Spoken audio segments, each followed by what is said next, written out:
Welcome back. I'm Kate and this is Iran Daily Newsfeed. Let's have a look at today's news. The head of the Chamber of Commerce in Iran has announced that the nation's GDP has decreased by 57% in just 3 years. He called this issue a serious warning for Iranian economy. Last year, the GDP of Turkey and Saudi Arabia was 3 times that of Iran, and the domestic production of Israel and the UAE was twice that of Iran. A spokesman for the Isfahan Water and Sewerage Company said the water behind the Zayandaru Dam is rapidly settling. The Director General of Crisis Management of Isfahan Governorate announced the complete drying of 96% of Gafuni wetland in the province.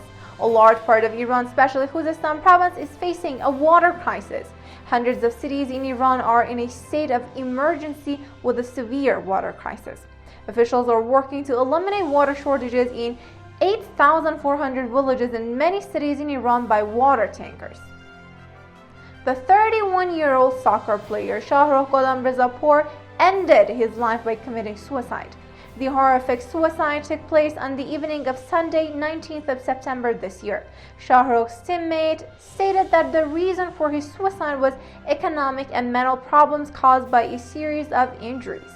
Earlier, the player had announced his imminent suicide on his Instagram account by writing the sentences, "Have broken many hearts, see you on the other side."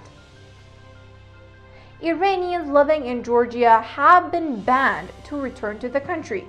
According to news, Iranians who hold passports and resident permits have been banned to enter Georgia.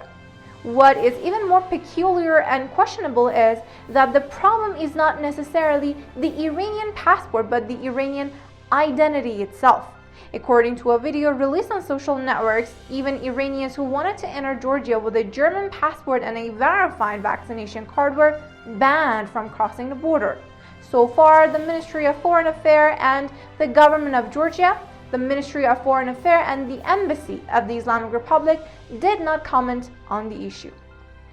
Strangely enough, Iranians who left Georgia for another country after receiving 2 doses of vaccine and permanent residence and did not return to Iran at all were not allowed to enter Georgia and were deported from the airport. And that was it for now. Thank you for the privilege of your time.